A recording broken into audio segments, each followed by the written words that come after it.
today again. Good afternoon at this point. But I mean, you could be watching my videos at any point of the day, and I'd always be saying good morning. So it is what it is. How's everybody doing? Emmanuel, welcome in. Walk and Watch, welcome in. AKA Bradley, welcome in. Robert, welcome in. How y'all doing?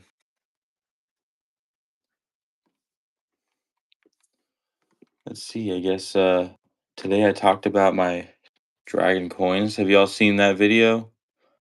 I know most of you have already commented on it. I've always loved dragons. And once I found out that companies regularly put them on silver, it just makes sense. Precious metals and dragons.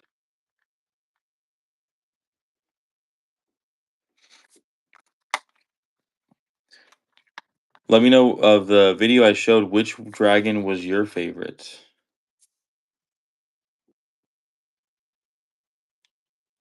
Feel like my favorite, like, of the coins, Perthman does a great job. 2024. This is a beautiful coin. Really great looking dragon. But this Welsh dragon catches my eye every time. Get it? Get it?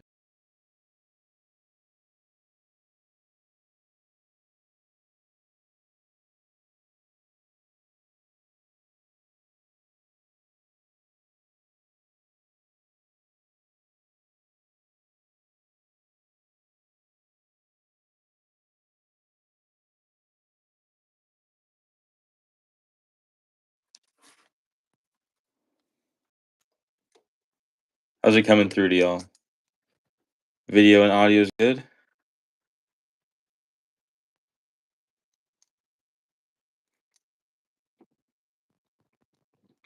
Oh, the Australian bars. Yeah, these ones here. I do like these ones. For some reason, I'm not a huge fan of the bars as much as the coins or rounds.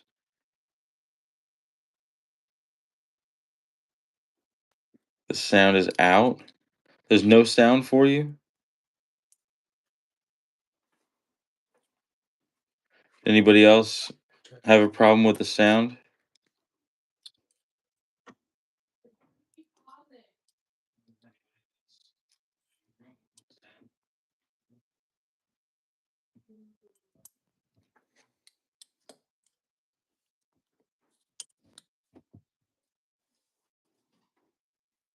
How's it looking? You're taking long pauses in between conversations, but are you off the Wi-Fi? Yeah. Mm. There's also like a 5-second delay too. Okay, a little Yeah. bit of a delay. That's fine.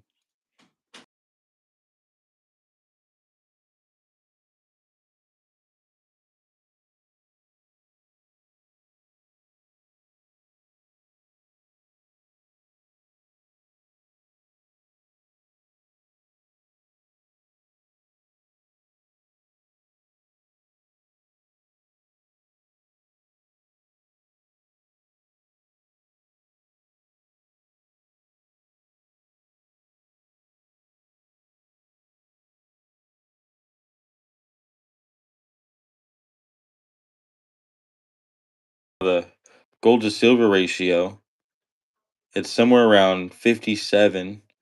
When it gets to 50, these two right here, a tenth of an ounce of coin, a gold, and a 5 ounce silver, are gonna have the same melt value. I feel like that's pretty significant. That's pretty crazy that the ratio is getting that low. So that's why I'm collecting these two sizes for the Perth Mint. Eventually, I'll get the 2012 one and the 2000 Dragon.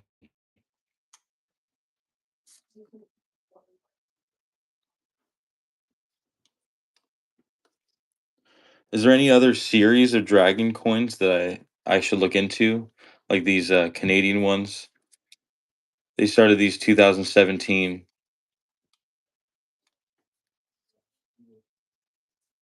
I haven't really looked very hard into that, but it's possible.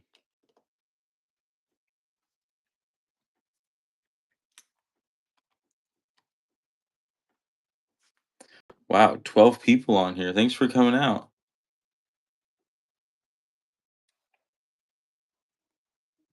Well, I'm thinking about starting off with a Q&A. If y'all have any questions about just precious metals or specifically silver and gold, be able to answer any questions. Let's see. The lizard people took gold off the dollar. I mean, yeah, that is what happened.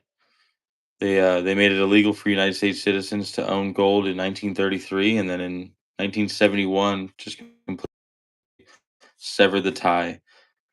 Really, I feel like that's what started the whole problem. As soon as we started separating ourselves from precious metals, everything went horribly, horribly wrong.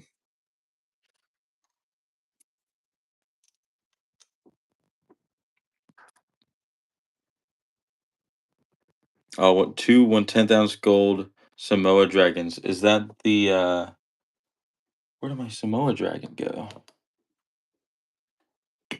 Here we go. Is that the same exact design as this dragon?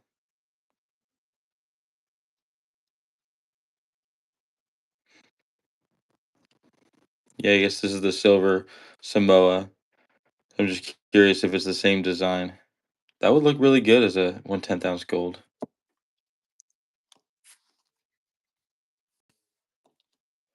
One more that I missed in my video. I actually have this 100-gram bar. This is a laser edged. Can't really see it that well. Laser engraved 2024 Year of the Dragon. Oh, there we go. We can see a little bit better at an angle. I don't know if I like the laser engraved silver for this reason exactly. It's just really hard to see at a lot of angles, especially straight on.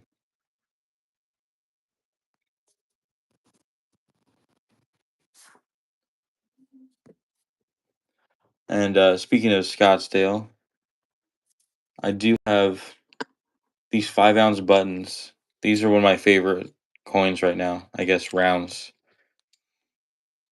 It's just interesting to see that this 5 ounce and this 5 ounce are the same amount of silver.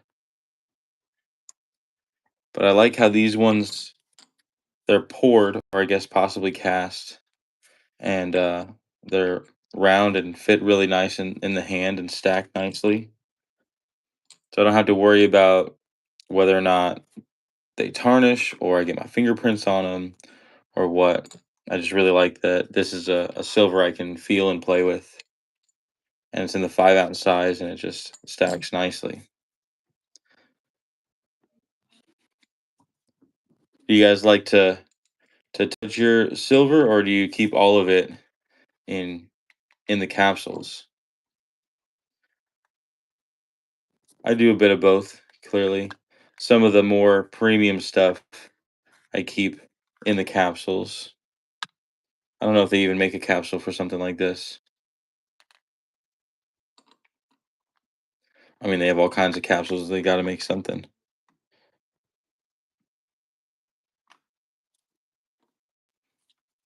Well, really, what we scheduled this today for is, for one, I now have a membership program on my YouTube. So I'm planning on doing weekly members only lives at this time, Saturdays in the afternoon. And I decided to make this first one completely public until we grow the memberships into a large enough audience. And at some point, we'll be making that members only. So if you haven't seen my membership perk benefits, go ahead and take a look, see if you're interested. Try to make it as beneficial as possible for members. But the other thing is that I wanted to talk about a 10th ounce gold collection challenge. So I've been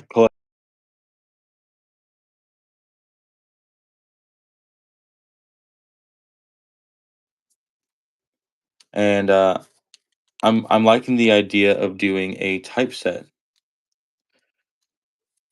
So let's see. I got another American Gold Eagle around here somewhere. This one. So this is the first design American Gold Eagle Type 1, and then this would be Type 2. And a lot of bullion series have some, design changes like this, or at least I know, like for example, of Canada, there are different portraits of the queen, or also moving into the portrait of the king, as well as in Mexico, they had two different designs for the Libertad.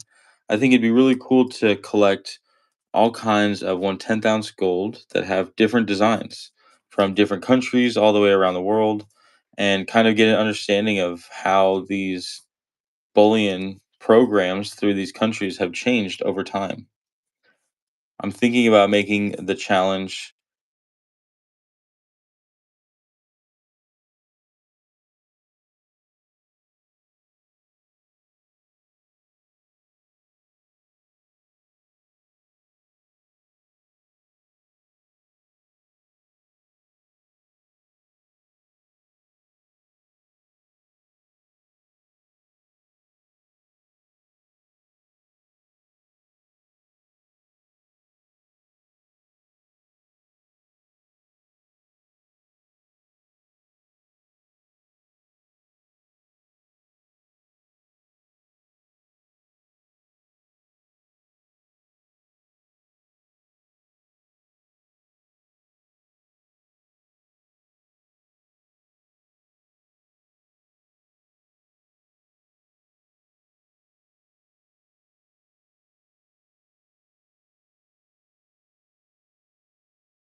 Let's see. It says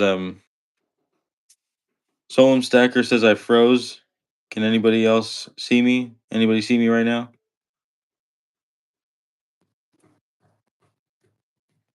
Hey, yes, it's today again.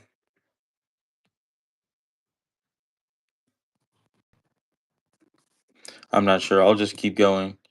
So that's kind of my where I'm getting at with the design changes. So it had to be a totally different picture of the queen. Let's see. The other one for the Mexican Libertad, they only had two different designs. I do have a silver version, but not a gold yet, of the older design.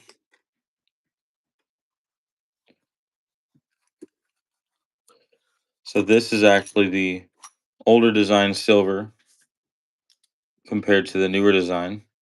So it'd just be one of this design in a 1/10 ounce and one of these in a 1/10 ounce. Since the goal is really to find 10, or the goal is really to define how they changed. I think to start we could do the goal being 10 1/10 ounce coins from 5 different countries that have two different designs. The only exception to that would be the Krugerrand. The Krugerrand never changed their design. Here I have one from 1981 and then 2023. You could see the design is exactly the same. Hey John, thanks for letting me know that I'm doing well now. Not sure what's going on with the freezing. If anyone missed any part of that conversation, let me know. I'm kind of posing some questions to the chat, trying to bounce ideas off of what this speculate or the specific regulations of a challenge could be for these 1/10 ounce gold coins. Of the people that are in the chat right now, who would be interested in joining a 1/10 ounce gold challenge? The idea would be to collect different types being design changes like this, a type 1 and a type 2.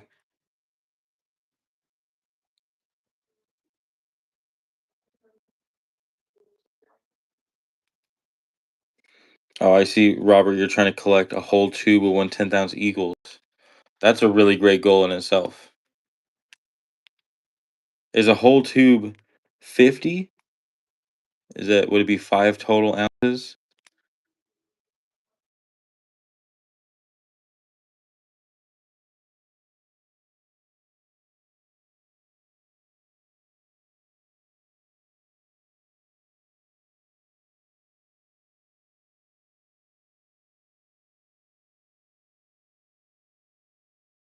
10 different countries, but since it should be, in my opinion, it really should be how countries change over time from one design to the next.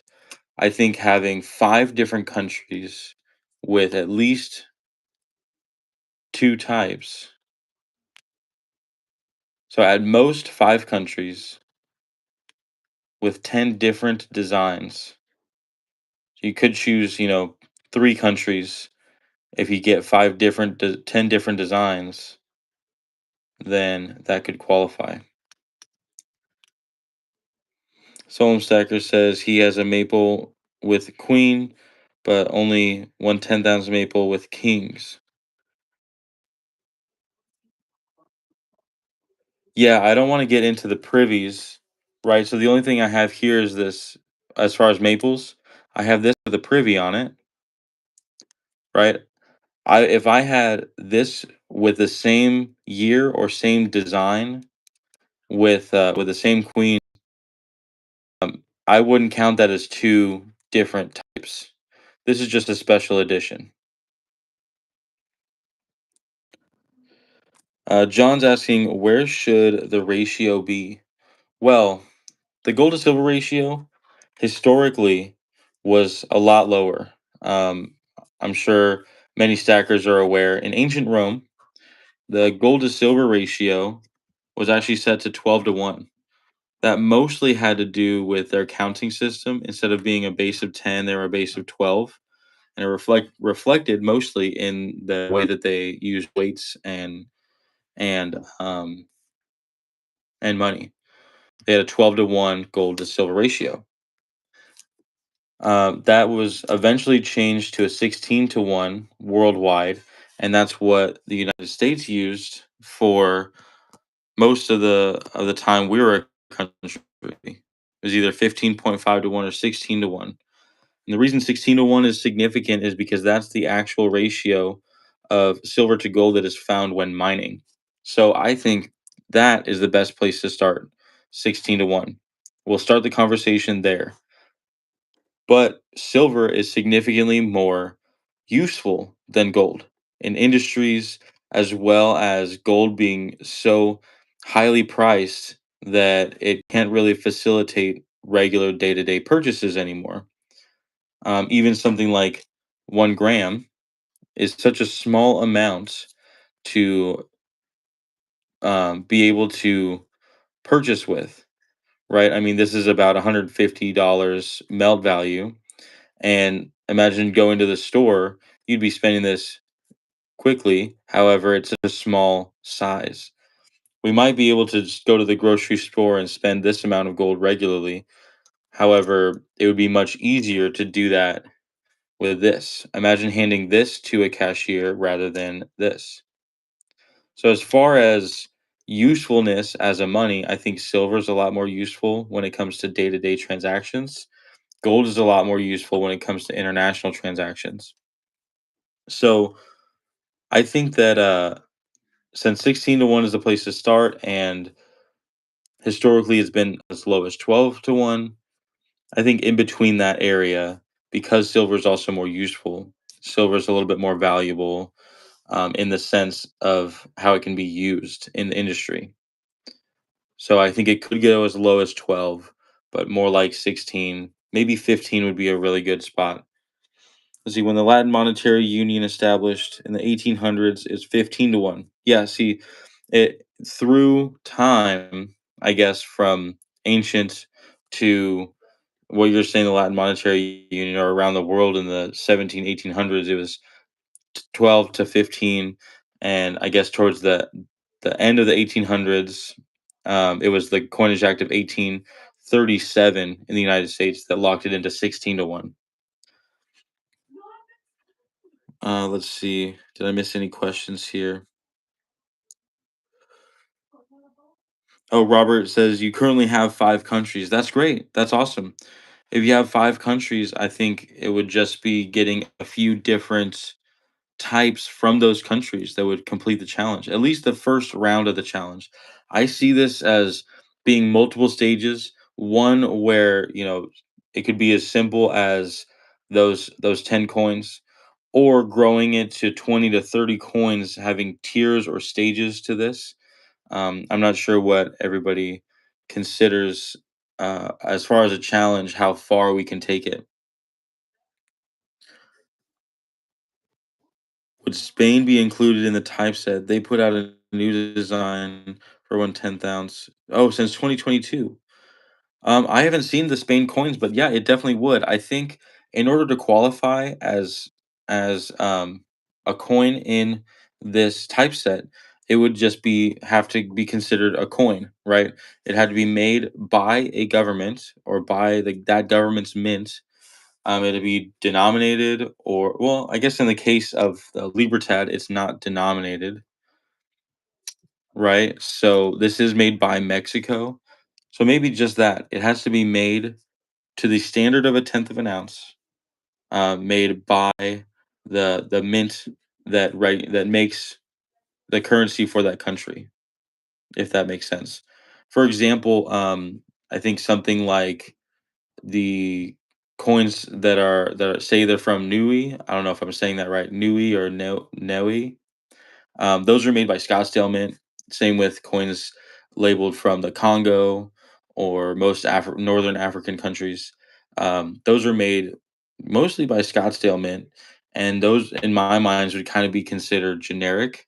I think maybe you could include after the 10, maybe including one of those, like a generic coin after that point would count as something substantial. Doing like a 1/10 ounce Engelhard or a 1/10 ounce coin from Scottsdale. Um, I don't see that being a problem as part of the second tier. Yeah, made by the Royal Spanish Mint. Yeah, that's a great. I'm gonna have to look into that coin because I haven't heard that Spain started doing one. I have heard that I think it was last year. Was it Italy started doing a coin as well? That's a pretty interesting one too. As long as it's made by, I want to say Royal Mint, just because I know there's the Royal Mint, the Australian Royal Mint, and now I guess the Spanish or I guess Royal Spanish Mint. Um, if it's a mint of the country, I think that would count. So, I mean, and this is exactly why I didn't know Spain made their own coin. This is exactly why I'm super interested in what everyone else is can bring to the table on this. And really, we can just start this first tier, coming together, posting YouTube videos about the 1/10 ounce coins that we have, or even just engaging in chats of YouTubers, showing the coins that we do have to show others that there are other things to stack just than eagles and Canadian maples. There are other coins to stack than Krugerrands and Perth Mint. Um, having opening the idea that Spain, Italy. I know there's uh, Armenia has a coin. There are a few more on that list, like Austria, the Philharmonic. I think that it would be it would be really interesting to see what everyone can come up with. Oh yeah, I guess sovereign mint. Yeah, that would be the term. If it's made by the sovereign mint of the country that is shown on the coin, then that could be included.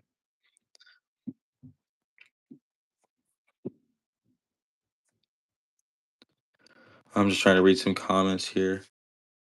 I mean that would all be stuff that oh Solomon, are you saying or Solom, are you saying that the Iberian lynx, the bull, Carthusian horse, are those all made by the Royal Spanish Mint, or are those their own different coins? And I guess another interesting side note would be,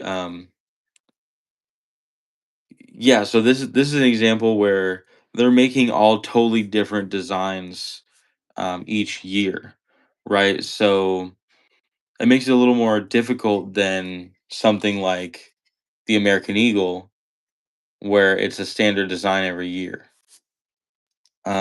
What we could do is just it would be one from that country if they changed the design on only one side, then we could only focus on the one that stays consistent year after year. That could be a possibility. Like for example, I have my both of these are made by the Perth Mint. These are obviously different designs because those change every year, but these stay consistent until they change after a few years. And these are both different designs. So in this logic, these would be two different types, both by Australia, both um, different coins.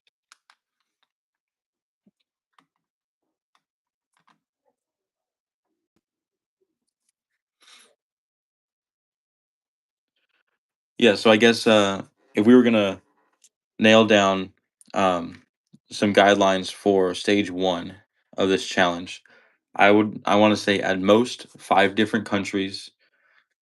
That way, we're representing at least two from countries that change their design, or two different design changes from each country that we're showcasing, which sadly would exclude the Krugerrand. But the point of this challenge is changing designs over time. So two designs at least from at most five different sovereign mints.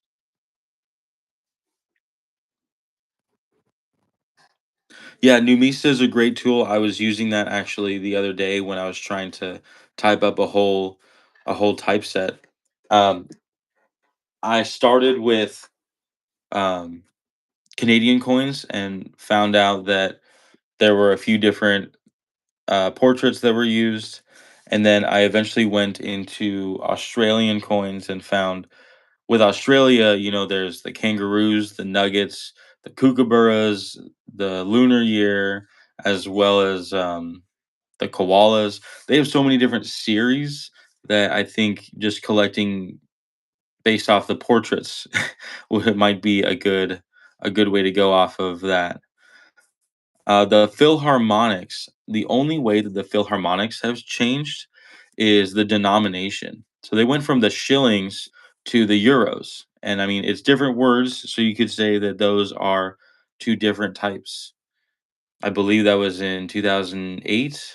I don't remember exactly when they switched over to the euros. But yes, the Philharmonic would have technically changed the design, specifically the words.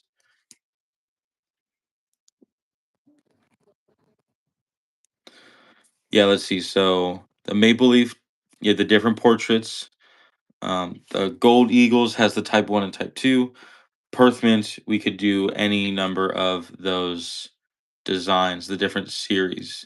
But we're mostly focusing on the different portraits, right? So if we ended up with two series designs, the two different lunar year series designs, as long as the portraits are different, that would be considered two types. It doesn't have to be one kangaroo, one koala, one Krugerrand, or not Kruger, one kangaroo.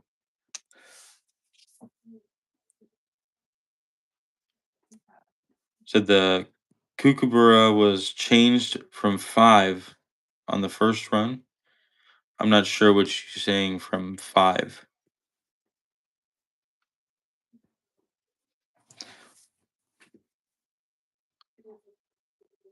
Well, actually, the Britannia is a very interesting one. The Britannia was actually 22 carat all the way until 2013. And then after 2013 was 24 carat. So there's another one. We could have changes in alloys. I believe the Britannia is the only one that did change their alloy over time, but that's something we could include in addition to the different portraits.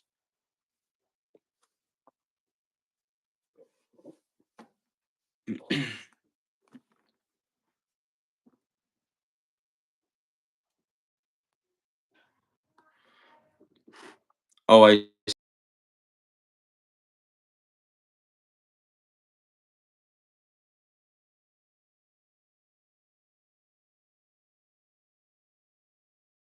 Kookaburras were all the queen. Oh, that wouldn't quite line up. But yeah, so that's a good example. The Kookaburras, we wouldn't be able to make that many different types. But I mean, just having one with the queen and one with the king, there you have a full type set technically of the Kookaburras. Oh, I see. $5 in 1990. I see. Oh.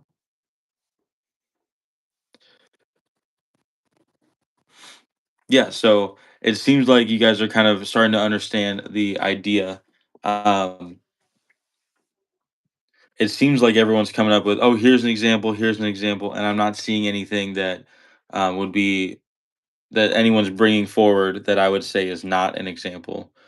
So it seems like it's a pretty easy, straightforward concept. Is there anyone that's a little more confused? I mean, yeah, Robert. Of course, we could define our own goals. Um, we could I could call it the 10th ounce sovereign coin challenge, and we could just collect 10 ounce coins, right? That could be the easiest for anyone and more right? But for me personally, I like the idea of doing the typeset, right? So um, I'm not gonna say you're not taking part of the challenge if you end up with 10 ounce American Eagles. I'm just saying that that's kind of where I would like to go with this for my personal idea of these typesets.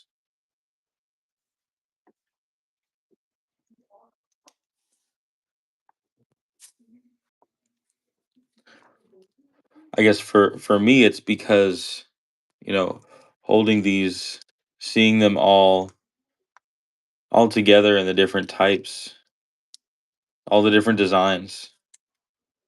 It feels like the whole world is participating in in this idea of bullying. They're all kind of working together. Well, here's a question. I have right here the gold mercury dime is made by America.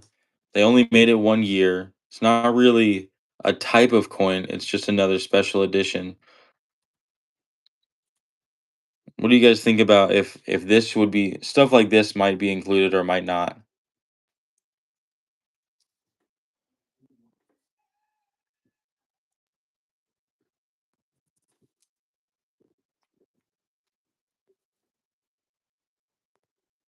Can everybody still see what I'm doing?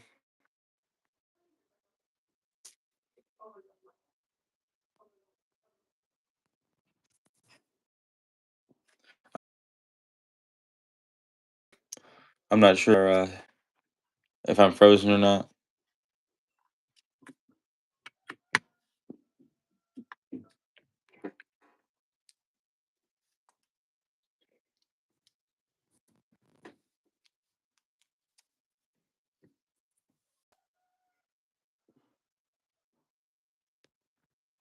Oh, here we go.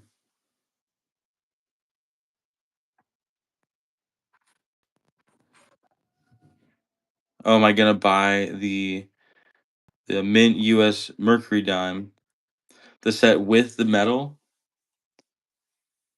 Um, I'm not sure if I like it with the metal. I mean, I love the gold Mercury design, the one that came out in 2016, and I'm sure if I get a chance, I'll buy the one 2026. If it only comes with the metal, I might not. I don't have any other metals. I don't. I almost don't like the metals aren't stamped 1 ounce. Are they? Not exactly sure. I feel like they don't hold the premium the same way that American Eagles do. I might. It really just depends on the price point. It depends on how much they're selling them for, or if I can wait a year or so and get it significantly cheaper. I don't have any Spain coins. I actually just learned that Spain put out coins. So that's super awesome. I'm probably gonna look for some now. But the other thing is I exclusively buy from my local coin shop. So I don't buy it online at all. It might be hard to get stuff that's not, in this area of I'm in Texas. I'm not sure if there are any Spain coins in Texas.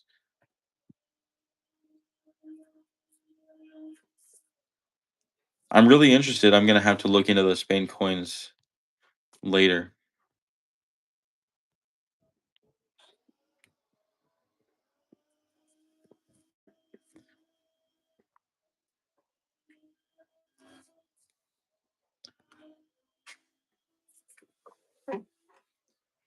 Well, I guess that was really all I was wanting to talk about here today. Is kind of show off my dragon coins again and see if y'all had any other ideas as far as these 1/10 ounce golds.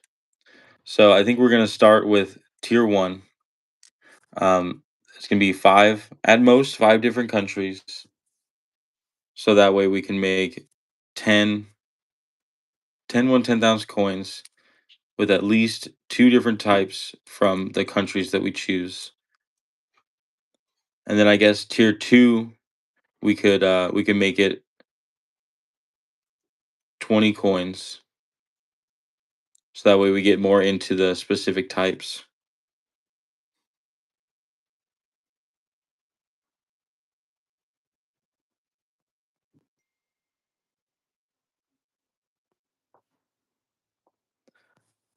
Oh, Robert, you're saying Spain put out the Commander series? I do like the Commander series. I don't have any of those yet.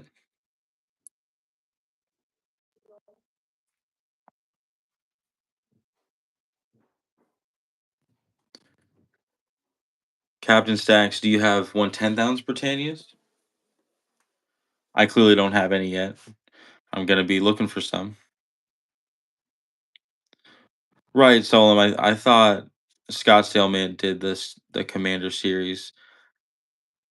Do they say Spain on the other side of them?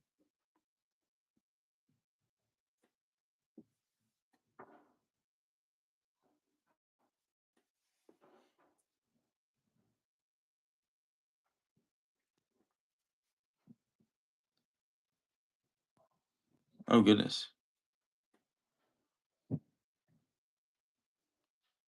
I don't know what just happened. Oh, the Commanders are from Samoa. Okay. A little confused now, unless there's a different Commander series that we might be talking about. Interesting. I do like those Commander series, but that's another example of it's not made by a sovereign mint. It says a country on it. They're commissioned by that country, but they're not actually produced by that country. So I would kind of count that into generic series.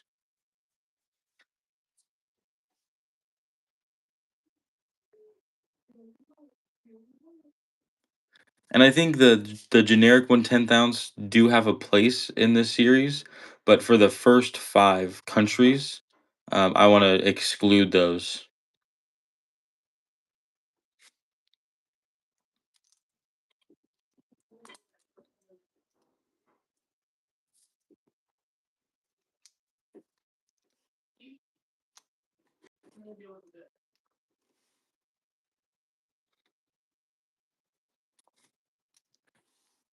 Let's see.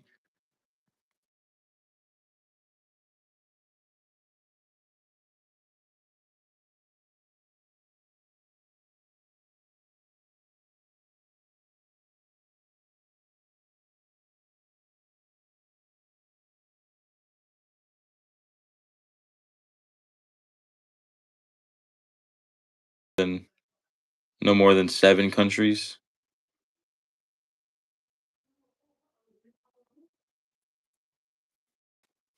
Anybody have any thoughts on that?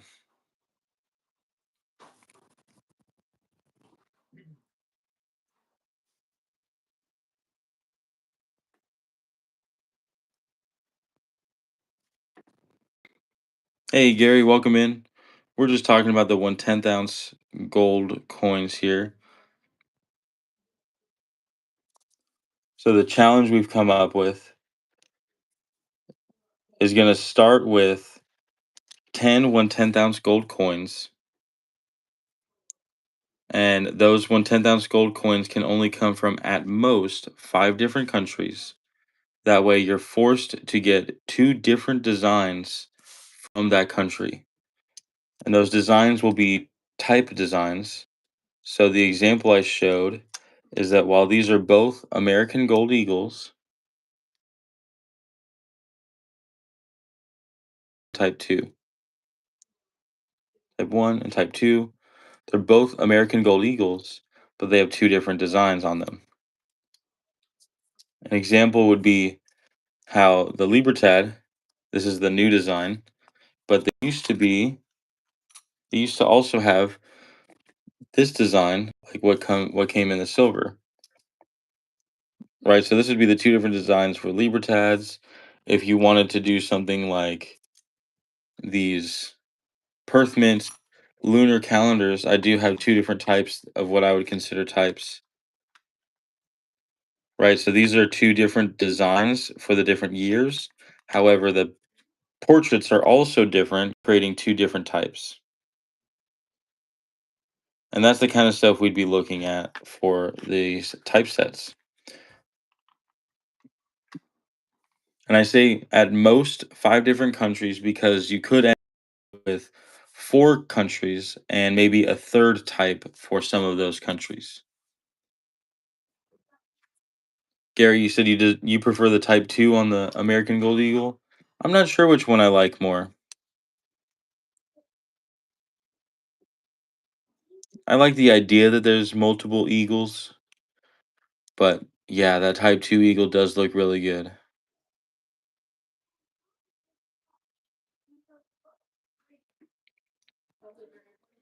I think the ideology behind the family of eagles is really nice.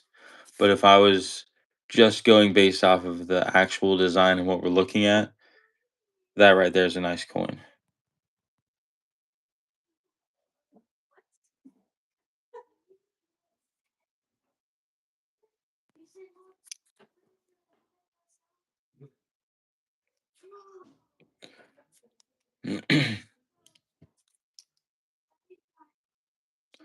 All right, well, we've kind of nailed in the qualifications of the first leg of our challenge. So, does anyone have any specific questions or have any suggested topics that we could cover in some future videos? Yes, they did do the old Libertad in 1/10 ounce gold. They had they started the Libertads in 1982, and they did some 1/10 ounce gold in the 90s. They switched to the new design. I think I want to say 96 or 97. It might have been 2000. Um, but they did have the 1/10 ounce gold Libertads. It was a very few years, so that one's going to be a really hard one to find. Um, Solemn Stacker, you're saying you see 1/20 ounce gold. I haven't seen any fractional gold Libertads in the old design, so it'd be super interesting to see what's out there. Gary Higgs, yes, sovereigns. So these are going to be sovereign coins, and the way I define that would be, oh, you're saying should we include sovereigns? I do love sovereigns, but I'm this typeset's going to be going for 1/10 ounce gold. 1/10 ounce gold. I am going to be collecting lots of older gold as well.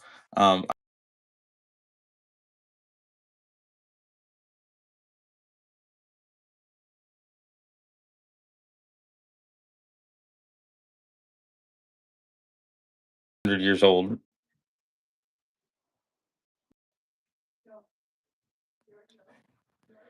Mr. R209. I'm not sure what is that. Is that yacht snake? I'm not sure. This is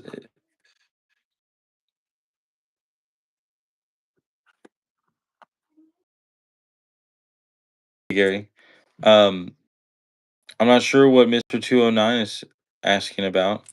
Um, I will be stacking these, even the older gold and stuff like that, circulated gold.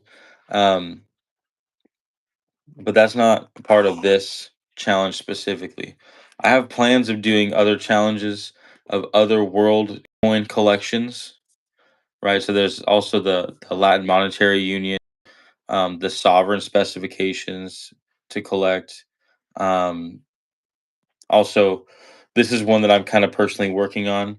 I have a year, 1 year, I guess, capsule. So the idea behind this would be putting a penny, nickel, dime, quarter, and half dollar.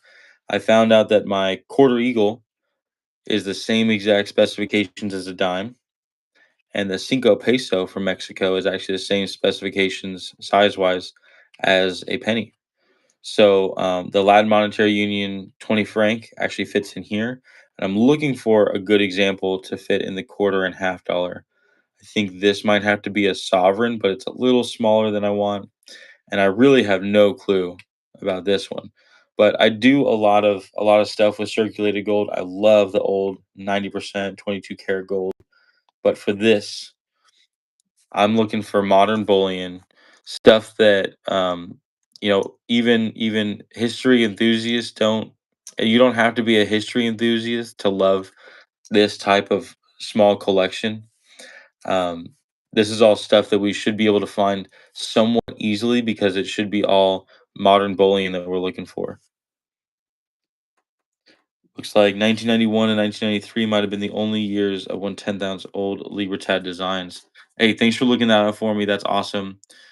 Um, yeah, so those might be a little hard to find just because they're so limited. Um, but it's that type of stuff that could be just one level ahead of someone who would be able to get a really impressive 1/10 ounce stack going. Now we know as a community of us doing this together that those 1/10 ounce gold Libertads are going to be quite impressive if we see it in anyone's videos. So thank you so much, Solomon. Thanks for looking that up. That's awesome.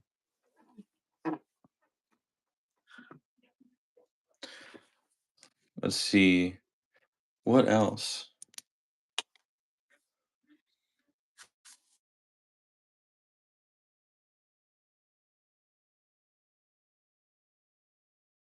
Qualify for this.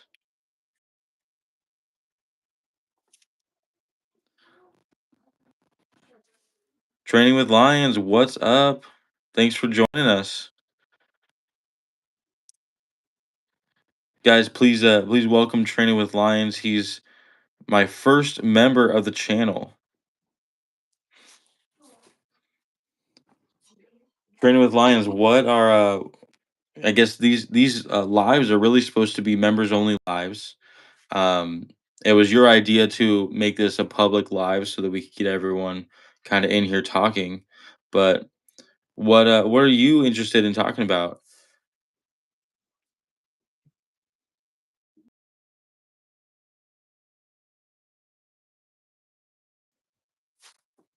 I guess anyone, if anyone has any questions, any topic ideas, we could shift away from these 1/10 ounce gold um typeset conversation pieces unless you want to keep talking about 1/10 ounce gold. You're asking about buying on eBay. Well, so the thing is, buying on eBay eBay takes a 13.5% fee, or like a service fee from the dealer.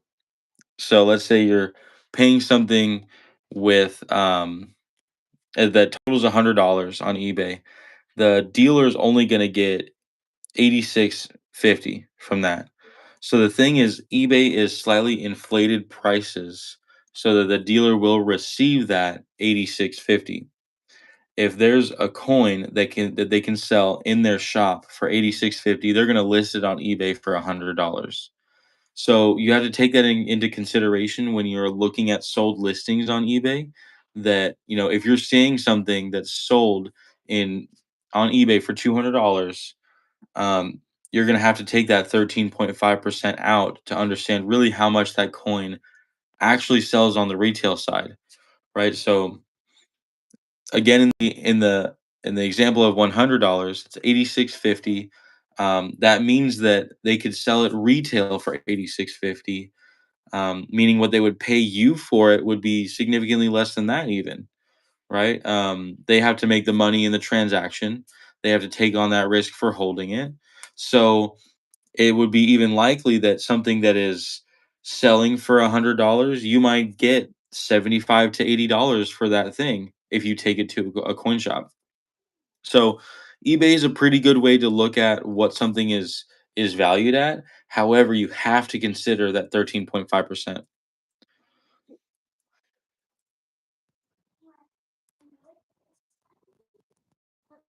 Staying off the grid. Sorry, I'm not giving away 10,000 gold coins. Eventually I had an idea of doing like giveaways through the channel, and it would be 10% of what YouTube is paying me. Since I did just recently get monetized, I would give out 2% or 10% of my earnings in the form of some sort of coin. But you probably have to be winning some sort of raffle or draw, or um, some way contribute to win that. But that is an idea that might be coming up soon.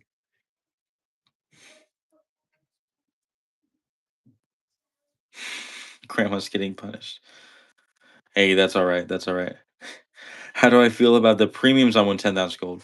So the premiums on 1/10 ounce gold. I mean, the thing is that when we talk about premiums, we really should be talking about spread. So what I mean by that is the difference between buying and selling it. I did a little bit of talk about spread when I talked about Eagles versus generics on a short and a video about a week ago at this point.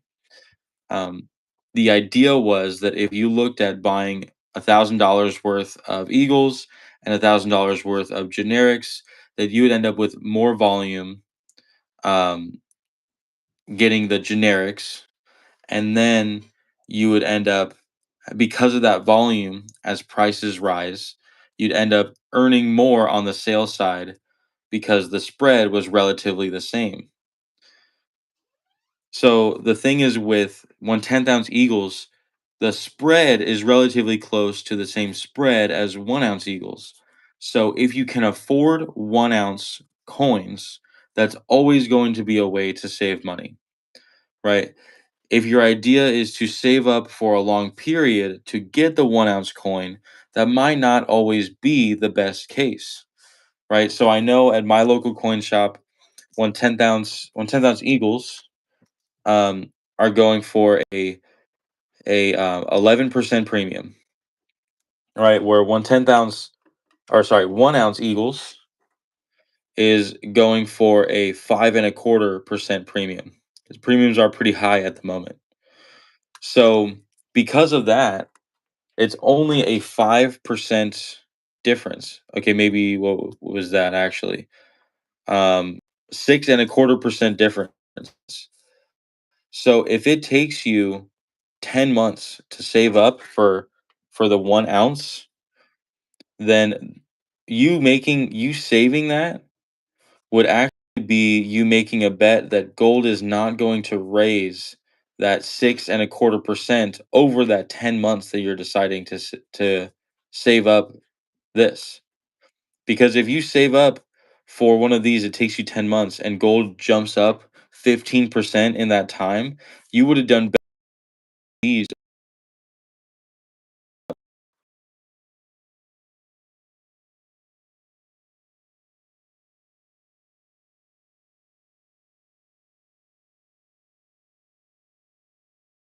that in the time it's going to take you to save up for that 1 ounce, how much is gold going to rise?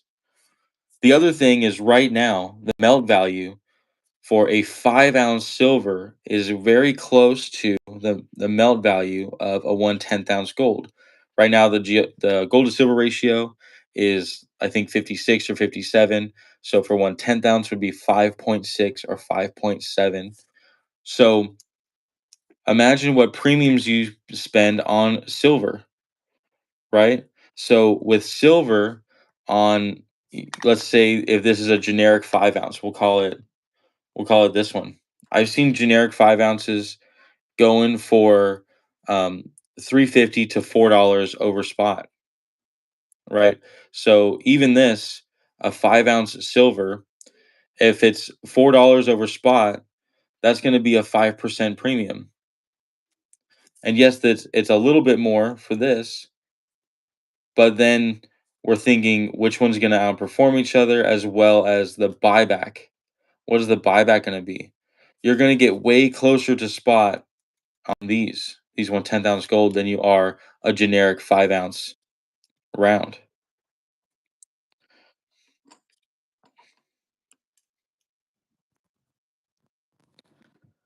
Let's see, I'm missing some what y'all are saying.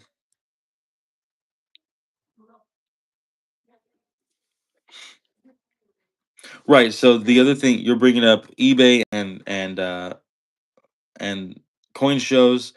So coin shows are a great way to do it. That's really considered peer to peer. You are buying from dealers, but a lot of the times, even an average coin collector can order a booth at a coin show and show up and sell their collection as a way of selling their silver and gold.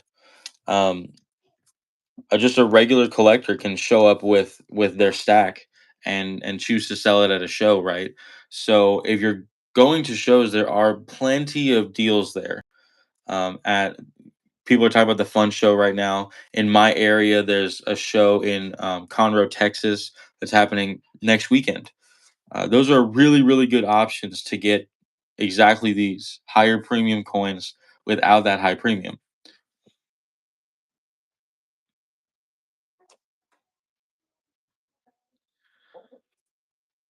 Let's see.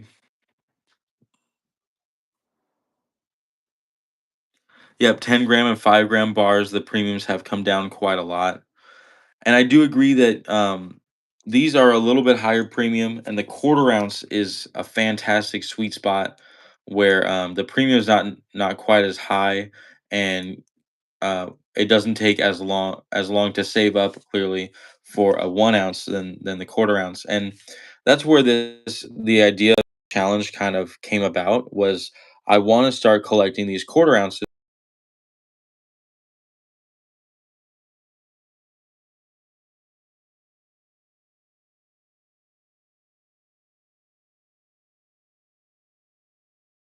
have a purchase coming up in January where I'm going to be trading some silver into gold, and I'm going to be looking for mostly these quarter ounce golds. But if my coin shop doesn't have a quarter ounce gold, I'm going to be going into at least a quarter, meaning that I'm probably going to get some 1/10 ounces and some old circulated gold, maybe some sovereigns, some 20 francs. If I could get any quarter eagles, um, stuff like that, I feel really strongly attached to. So that's kind of what I'm going to be prioritizing is these 1/10 ounce and the smaller circulated gold as well as the quarter ounce if they're available.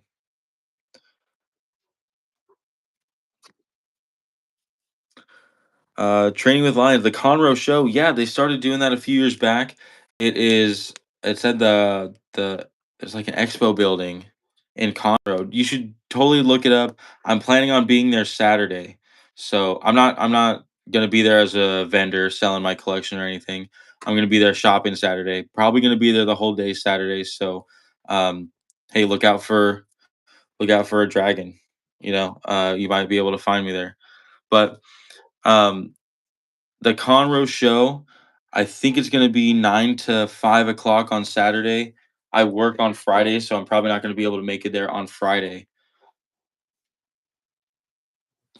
Yeah, so Training with Lions is saying he didn't know there was the Conroe show.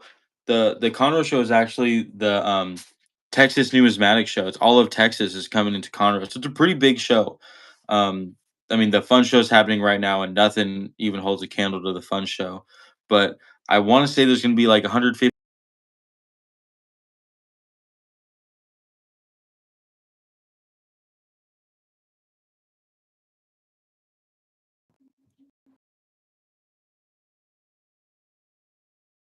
that the fun show had a record attendance the first day of the fun show, which is awesome that the hobby's really blowing up like this. It's great to see. Um, to find shows near you. Oh, are you saying that they're a resource? I think honestly, if you just search coin shows, you should be able to find some. I know my first coin show I went to was the Conroe one last year, and when I was there, they had all kinds of flyers for the entire next year's schedule of shows in the entire area. So it's kind of hard to say, oh, go to your coin show, and then they'll tell you when they all are. But that'll definitely be a good resource. Um, coin shows near me, I'm sure you'll find a whole bunch that might be in your area. You could even go to your local coin shop and ask them about it.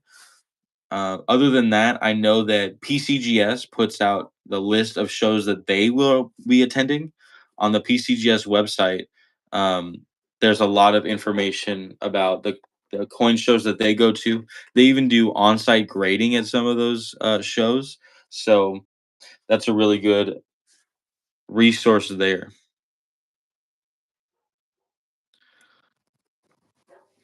Let's see. Solomon says quarter rounds used to be much easier on the wallet. I mean, yeah, all of them must used to feel a little bit better about a year ago. I feel like it was all underpriced, and then the price shot up and you corrected in an upward direction, and it's back to feeling as harsh as it used to. Let's see.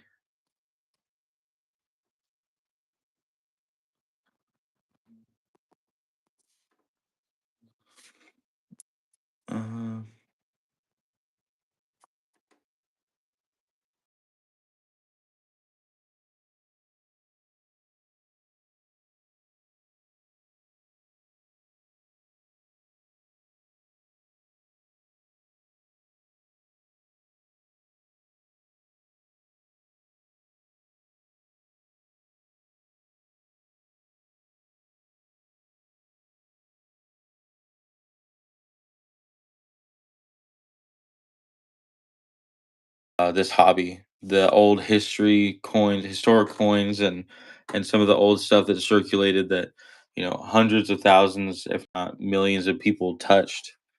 Like coins in my poucho here that are 150 years old. I mean, I've got an old sovereign from 1820.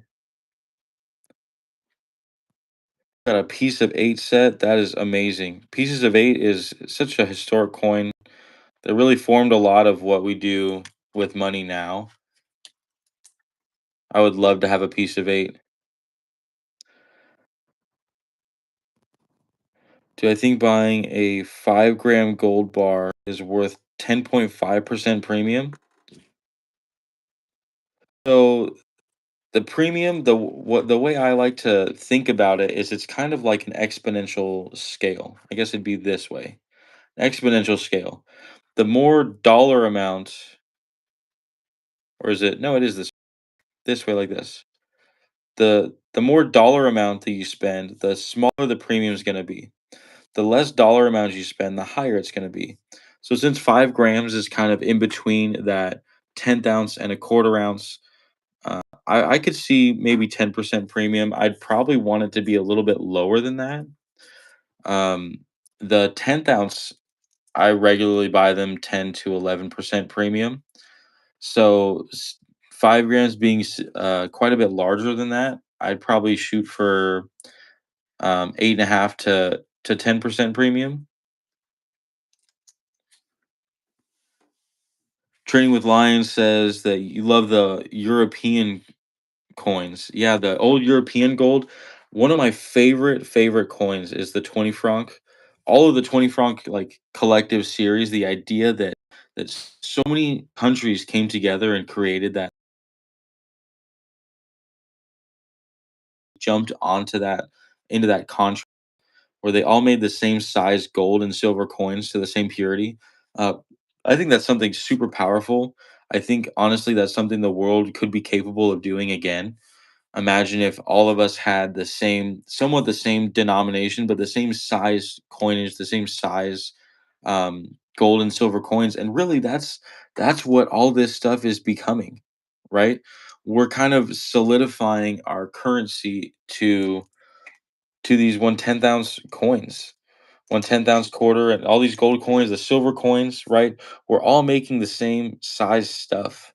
We're all like participating in this activity together. And I mean, I feel like the Latin Monetary Union was the first attempt at that. It was really just World War One that kind of took everybody off that contract and was kind of going away from that. Yeah, the 20 franc, it obviously started with France because it was the francs, but it was France, Sweden, Belgium. There was like 5 right in the beginning. Um, and those they all wanted 20 francs on the coin. They were all the same amount of gold, which is 0.1867 gram or ounces, and they're the exact size of an American nickel. I don't have one, otherwise I'd show you. That's probably one of the next ones I'm going to be getting. Um, but they all these 5 countries came together and made the same exact size, denominations, everything for all their coins, and they were countries that were close knitted to each other, and it basically allowed for trade between these countries without having to diversify or like exchange based on their any exchange rate. They were just seen as a 1-to-1 ratio. So what ended up happening is right before World War One, there was like 30 different countries that jumped onto this contract. And really it was like the world's first attempt at like a world currency. Um, right, I mean, now we have the dollar, but it's almost like everyone just converts into the dollar when they're explaining how much something is valued, and I don't think that's a really good way to do it. I mean, I think if everyone was making the same stuff and we all called it the same thing, like an ounce, a tenth of an ounce, a quarter of an ounce.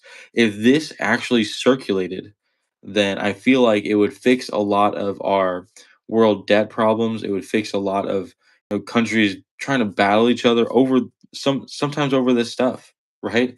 I mean, if this was seen as completely equivalent to this, or if if we chose 4 nines gold, if these were seen as completely equivalent and could trade in any country no matter what it was, I mean that's kind of where this is starting, but we can't spend this yet, and I think it's possible that that's where this is going. I mean, it might be back to forms like this with 90% gold or with silver, right? Right now this is an $80 bill, right? So imagine spending this at the grocery store. I mean, why not? But that would require silver to be silver, right? It would be this one being completely equivalent to that one. Even a generic being completely equivalent to this one. And unfortunately, we can't obtain them equivalently, so it's hard to spend them or view them as equivalent.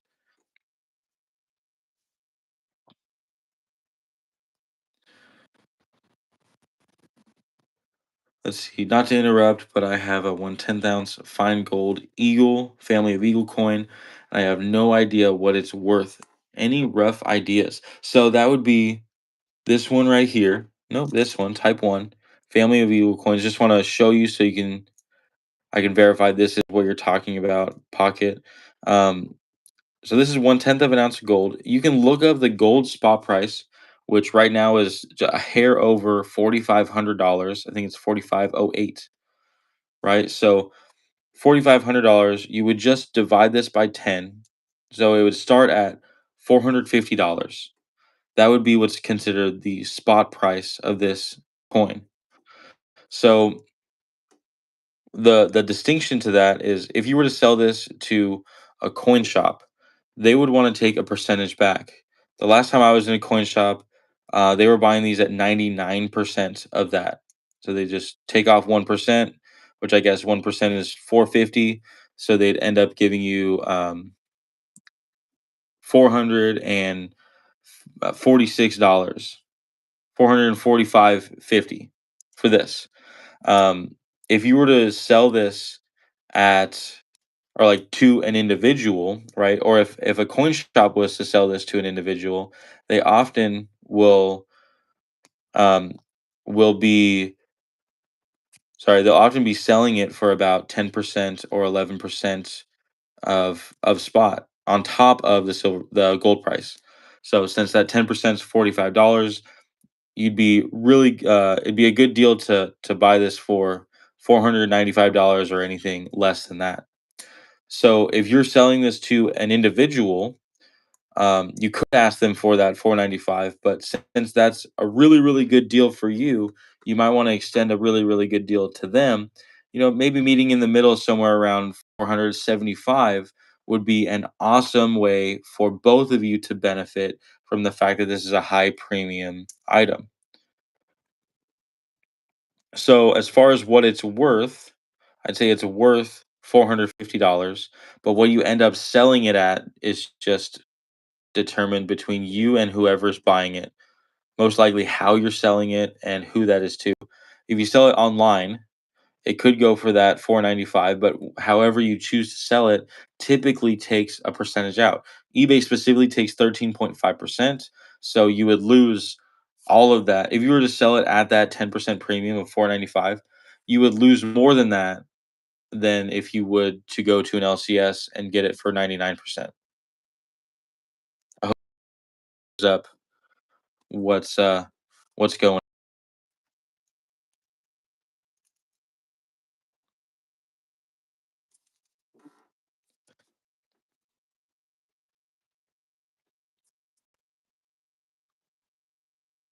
Hey, thank you Pocket for subscribing. Let's see.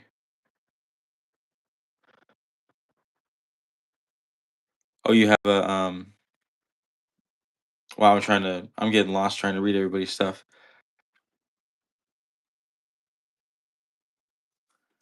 Oh, you have some silver goes all the way back to 1807. That's awesome. Oh, sorry, an LCS is a local coin shop. Yeah, if I ever throw out any terminology, please stop me and ask me what I am talking about. I've been doing this for a couple years, so sometimes I forget um, to include those terms within the abbreviations. So yes, a local coin shop would be your LCS. Definitely, if you have inherited a collection or if you're looking into buying, you want to find out what local coin shops you have and build a relationship with them, right? Like go in. I think my first two trips to my local coin shop, I didn't buy anything. I just went in, was talking, found out what kind of stuff they like to buy there, what kind of stuff I should be looking to purchase, that kind of stuff. Specifically, if you're looking to buy, make sure you go into your local coin shop. And if you have multiple, you're blessed. Go into local coin shops, find out what they buy back everything for. And whatever they buy back for at the most is what you kind of want to keep an eye out for. Um, that's what they like to have in their shop. That's the stuff that they sell easily.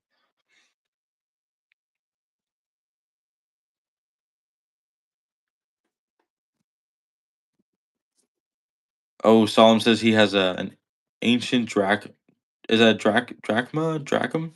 That's really really cool. I like ancient coins.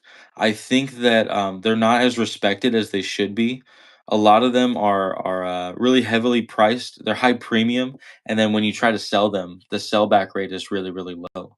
because they're a little hard to move. You got to try to find someone who's specifically looking for that thing. Especially silver and gold ancients have an extreme premium on them. So ancients are really, really cool. I mean, that's like the foundation of what coins came from. So ancient coins are really cool, but like Solomon said, Philip, try to stay away from, or not Philip, who was, I think he was trying to say to pocket or just in general, maybe try to stay away from those. I personally like the old copper ones, but I mean, if y'all haven't seen my channel or much of it, I of copper pennies. I think my copper, that's 50 pounds of copper pennies there. I like the idea of copper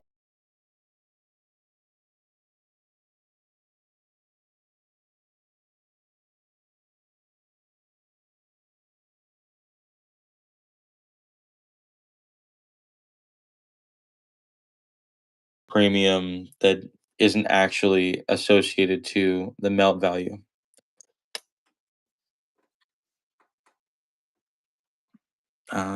Do you think only stacking eagles is a good strategy, or do you recommend diversity? So, 100% Doctor Doom, I would say diversity is the best.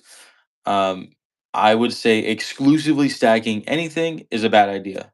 But also, when it comes to what should you stack, I think the best thing to do would be to start with generics. They're the lowest premium. They're going to be the least emotionally attached to them. And the reason that's important is because if you had some sort of emergency or you had to sell them quickly, generics are going to be in and out. Oh, you got 20 generics, you need the cash, done. Right. The other thing is if you were to spend, say, I have a whole video on this, but if you were to spend $1,000 on generics, you'd get something like 12 and a half ounces 12 ounces. And on the sale back for that, you would end up, if you were to sell it the same day, you would end up losing less money with the generics because you ended up with more volume. In addition to that, let's say prices go up. As soon as you break even with that, which right now, the way that the premiums are, you would break even very close to the same mark. You now have more silver in the generic stack. So starting with generics, I feel is always the best. I would suggest buy generics until you have an emergency fund, whatever that means to you, right? That could be $1,000. That could be 3 months of salary or 3 months of expenses. Whatever an emergency fund is to you, start there. After that, start exploring into the more exciting stuff that I would say, the more stuff you might be emotional about. For me, it's dragons, right? For me, I love the dragon coins. Start collecting stuff like this, or even,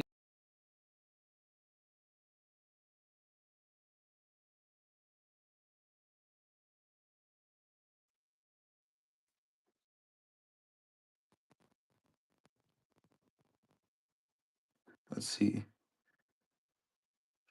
Gary, you said that you don't have an LCS in your area. So in that case, right? So my entire topic about the LC, the local coin shop, it was that you want to know what they like to buy. Um, and that also goes into this coins versus generic, right? You want to know what their spread is, the buy versus the sell. And you really want to aim for the lowest spread. A lot of coin shops, they have a really low spread on American Eagles because they know if they buy one today, they're going to sell one today, right? So if they can buy and sell the same thing in a day, that's a really good deal for them. Same thing kind of goes with generics, but the spread is a little bit different with generics. So when it comes down to what does the LCS look like in your conversation when it's you're not going to be selling to an LCS, you want to know who are you going to be selling to. You always need to have a regular exit strategy, right? If you're going to be selling to an online dealer or selling at a coin show or selling peer to peer, find out who you're going to be selling to, what type of thing they would like to pay the most for or pay really well for, um, and that's what you want to be stacking. If your exit strategy is selling it onto an online dealer like JM Bullion, SD Bullion, Money Metals, Monument Metals, any of the APMEX, any of those big ones. If your plan is to sell them to those, find out what they buy them back for. That's really all I'm looking at, or all trying to express to you guys is you need to have an exit strategy and play on that exit strategy. Solum, copper's beautiful. Don't stack it, but you have a few 5 kilo bars. Oh man, 5 kilo bars. I think copper makes a lot more sense in the much larger sizes, but really, this is the only bullion I have. Um, I bought a lot of these on Whatnot when they were like dollar and go type thing, or it didn't go, so they added a second one, dollar and go it type stuff like that. So I don't buy on Whatnot anymore. I realize it's a very dopamine heavy, very addiction based kind of way to buy coins.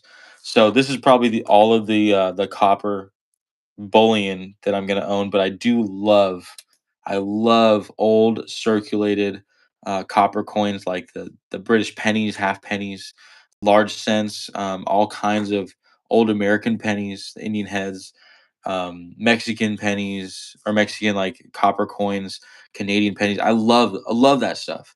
Um, Eventually I'm going to get an idea of how much copper I actually have. But I see eventually, especially with the United States ending the 1 cent coins, I see some value ending up coming from those. So even if it's numismatic value or copper weight value, I really do see a lot of that stuff happening quite soon. Let's see, trading with lions. I read that the Fed's going to be releasing more pennies into circulation. So yeah, this I don't know about into circulation like any new pennies, but the thing is just like what happened with silver back in the day, when they made too many of them, they put them in vaults, right? Um and the thing is they're going to dispense all of the pennies before they make it so that um, pennies aren't legal tender anymore, right? So even though they stopped making the penny, they still have probably hundreds of thousands of dollars worth of these pennies to put out, right? So they're going to still be putting these out. Banks are still ordering them. They're not no longer legal tender. Even if they didn't make any this year, didn't make any next year, they'd probably still be putting them out into circulation from 2025 or earlier. I recently went to a bank and bought an old box or a box of pennies, and it was an entirely uncirculated 2014 that they had just got that was put out. So, I mean, they're gonna be putting out coins for a long time, um, and believe they're gonna be still considered legal tender until businesses, just stop taking them or don't have them available.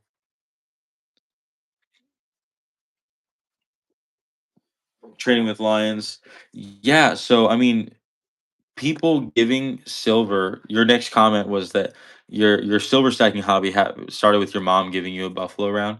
Um That's a great way to get people into the hobby, right? I mean, giving them a little bit of silver, having them hold on to it and seeing it rise or seeing it move, explaining that, this used to be money. I mean, that's what it's all about.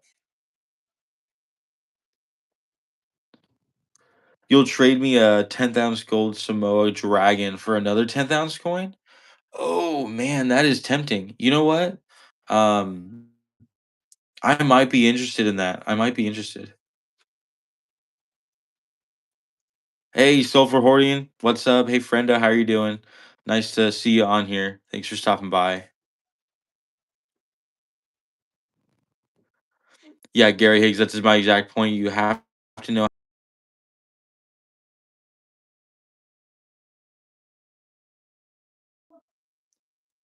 Solemn, yeah, Whatnot is not great. I try to sell some coins on Whatnot that way.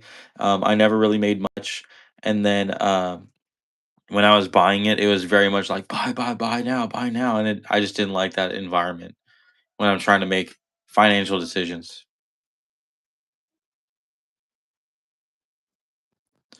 Right, so Doctor Doom is bringing up a good point. They usually local coin shops, online dealers, they pay the most for Eagles, Libertas, and generics, um, and collectible generics. They pay the most. But what I'm trying to get at is the actual spread, right? So online, you can get generics for significantly cheaper, and they pay significantly less. But when you get an Eagle, they do pay really well, but the premium is so much higher, especially with the Libertas. The premium is insane sometimes. So looking at the actual buy versus the sell is very important. That's the actual spread. That's gonna define your break even point.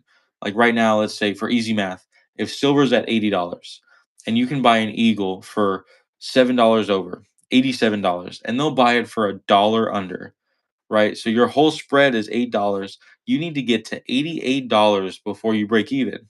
Given that buyback rate stays the same. $88 is your break even. So if you buy 100 of them, 80 at $88 you break even, and then at 89 you made $100. The same idea would go for generics, right? If your spread is still $8 for a generic coin, but because they're so much cheaper, instead of buying 100 Eagles, you can buy 110 generics. At $88, you break even and at 89, you make $110.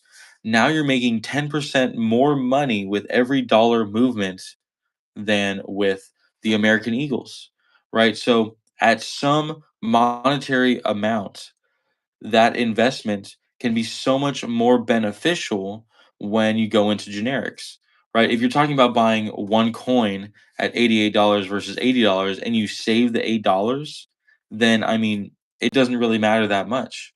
But if you go in and buy, an eagle versus a generic and a tenth, and that's what you're trying to choose between, then definitely go with the more silver.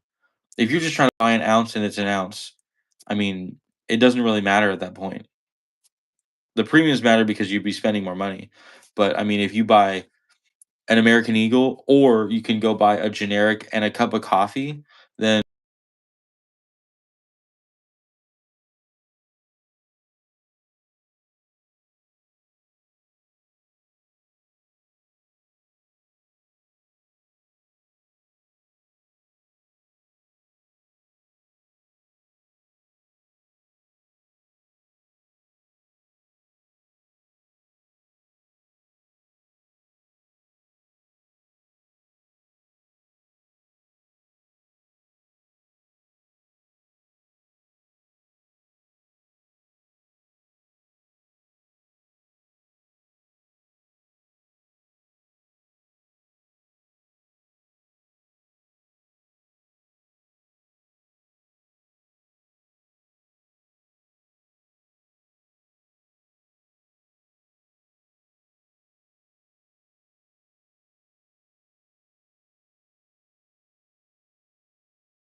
and an extra Krugerrand. But I think we decided that the Krugerrands wouldn't apply until it ends up being further into the challenge because they didn't change the design. And to remind anybody or explain to anyone who just came in, we're doing a 1/10 ounce gold challenge. So these 1/10 ounce gold coins, 1/10 ounce gold coins. The challenge is to buy or to collect different types of these coins. So this is American, the type 1 and type 2. So different designs. So it's a 1/10 ounce type set challenge, and the qualifications are it has to be a sovereign mint, so made by a country, and then they have to be at least two different designs by each country. So it's a maximum of 5 different countries with different designs. We're starting with 10, and then after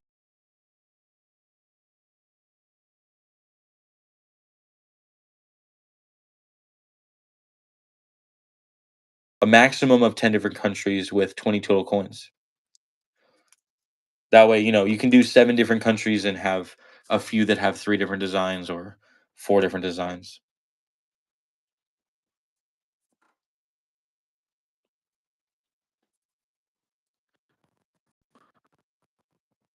Right, the cardboard collectors out there. I don't know. I used to have like a Pokemon card collection, but I sold that when I was really really young before anyone knew what it would eventually go to. So I don't know about it today. I decided to go into,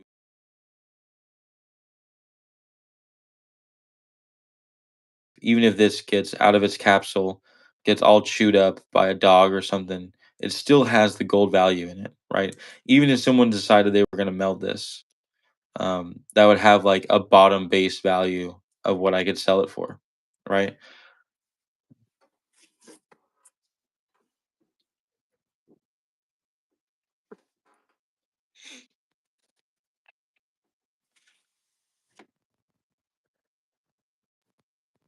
Hey, the battle of, what battle is that?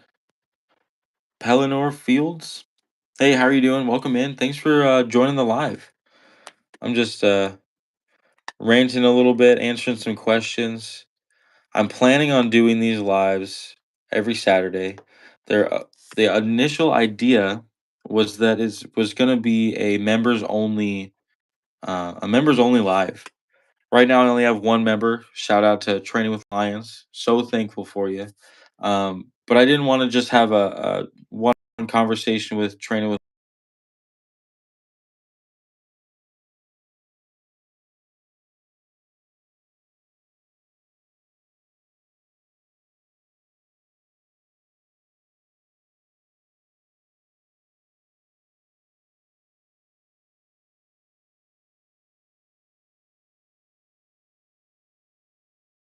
Might be every other week or monthly. It might be really really spotty just whenever I can get on. Um, but I thank you guys so much for joining me. Thank you for posting your questions. Does anyone else have any more questions or topics we could talk about? If not, I might get off here soon. Been going for about an hour and a half. Not that that's a problem, but just keeping tabs on it.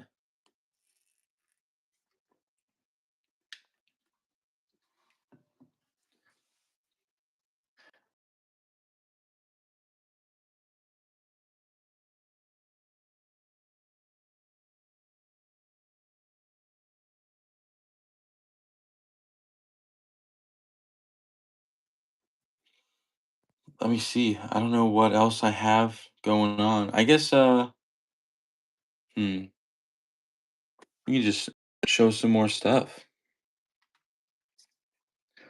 I've been working on this I guess capsule holder, this holder of a 1 year set. It's supposed to be like this. It's supposed to be a penny, dime, a nickel, dime, quarter, half dollar. This is all 1943, so I could get that steel cent and war nickel in there. But this is the idea based around this holder. But I found out that there are some gold coins that actually fit these exact sizes, and I think that's super interesting. I'm looking for more gold coins that can fit in the half dollar and quarter size. So if anybody knows any exact size for that, that would be pretty awesome. Some of these, I think, wow, maybe I should get that graded.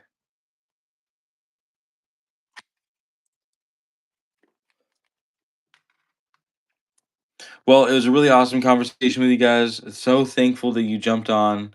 I'm gonna be doing another one of these lives next Saturday, probably around the same time, around 1 o'clock. So feel free to jump on. Oh yeah, training with line. That's the one I was talking about. This sometimes I think it might be a really good grade. There is a little mark right there on her cheek, but man, a lot of the other stuff is just some of the plastic. I don't know how much it would really raise the value. Might be worth it. Might be worth it. Well, I'm gonna go ahead and jump off. Thank you so much for showing up, guys. Um, feel free to leave anything down in the chat as far as if you have any video suggestions or any specific questions. I also do have a community page, so you can go to my community page and just post a question, and we can have a whole conversation there if you like. So thank you again for coming on. I'm gonna be jumping on again next Saturday. Make sure you guys see my videos. They post every morning around 8:30, 9:30, every morning, and I do shout out the first comment. So jump into those comments, and you might end up with your name in the next video. Anyway, again, thank you so much for coming. I really enjoyed y'all showing up and and coming out. Have a nice day.